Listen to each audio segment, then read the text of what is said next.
2012 में CNN, IBN ने और हिस्ट्री टीवी 18 इन्होंने एक पोल करा, छोटा मोटा पोल नहीं, 2 करोड़ लोगों ने उसमें भाग लिया।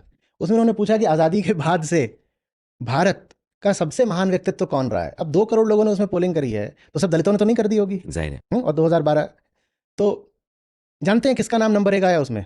डॉक्टर अम्बेडकर का। हाँ, नेहरू जी से ऊपर, पटेल जी से ऊपर डॉक्टर अम्बेडकर। अब तो उनके जो काम का दायरा था ना, वो इतना व्यापक था और इतना आकर्षक था कि आज का जो आम बच्चा है ना, वो भी उधर को आकर्षित होता।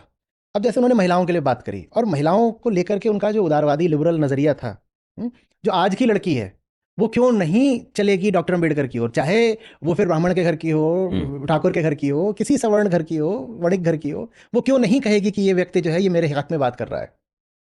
जब वो कानून मंत्री हैं तो उन्होंने लेबर के पक्ष में कितने सारे नियम बनाए।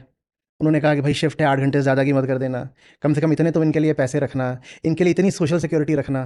तो जो मजदूर वर्ग है वो क्यों नहीं चल देता डॉक्टर अम्बेडकर की ओर? इसी तरीके से समाज के जितने भी वर्ग हो सकते हैं। अब एक वर्ग है जो कह रहा है मुझे अपने बच्चों को अच्छी शिक्षा देनी है, मैं गरीब हूँ, मुझे शिक्षा देनी है, फ़र्क नहीं पड़ता मैं किस जाति का गरीब हूँ, पर मैं गरीब हूँ। अब आपका अनुच्छेद 45 डायरेक्टिव प्रिंसिपल्स वो कहता है कि स्टेट की ये जिम्मेदारी है कि सबको मुफ्त शिक्षा उपलब्ध कराए। वो अभी तक कानून वैसा नहीं बन पाया है कि सबको, कि आप स्टेट को कोर्ट में ले आ सको कि बच्चे को मुफ्त शिक्षा, लेकिन उन्होंने डाला हुआ था। तो बिल्कुल हो सकता है कि आप ब्राह्मण हैं और आप गरीब ब्राह्मण हैं, और वहाँ डॉक्टर अम्बेडकर खड़े हुए हैं और वो कह रहे हैं कि तुम्हारे बच्चे को मुफ्त शिक्षा मिलनी चाहिए। तो ये जो ब्राह्मण पुरुष है ये क्यों नहीं जाएगा डॉक्टर अम्बेडकर की ओर? आप कह रहे हैं कि उस समय सामाजिक वर्जनाओं और धार्मिक वंचनाओं के चलते बहुत बड़ा वर्ग जो चुप्पी साधे बैठा रहता था या वो भीड़ के साथ चल रहा होता था, वो आज की तारीख में अगर होता तो अम्बेडकर का नायक मानता उनको। बिल्कुल मानता, बिल्कुल। मैं कह रहा हूँ कि जो नई जनरेशन है, अम्बेडकर इसके हीरो हो जाते।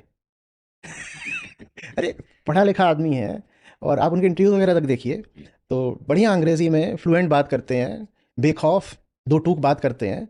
तो मतलब चाहे वो फिर मिलेनियल्स हो, चाहे वो जेनजी हो, उनको पसंद करते लोग। फिर ये नहीं रह जाता कि दलित नेता हैं, वो एक सामाजिक नेता होते। उनको कॉलेजेस यूनिवर्सिटीज़ में बुलाया जाता।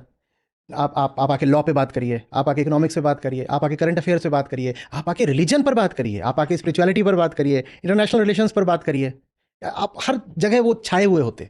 और फिर आप ये नहीं कह पाते कि उनका बस एक छोटा सा दायरा है कि आप बोल दो कि दलित नेता है। दलित नेता नहीं है, आदमी का कैनवास बहुत व्यापक था। मेरा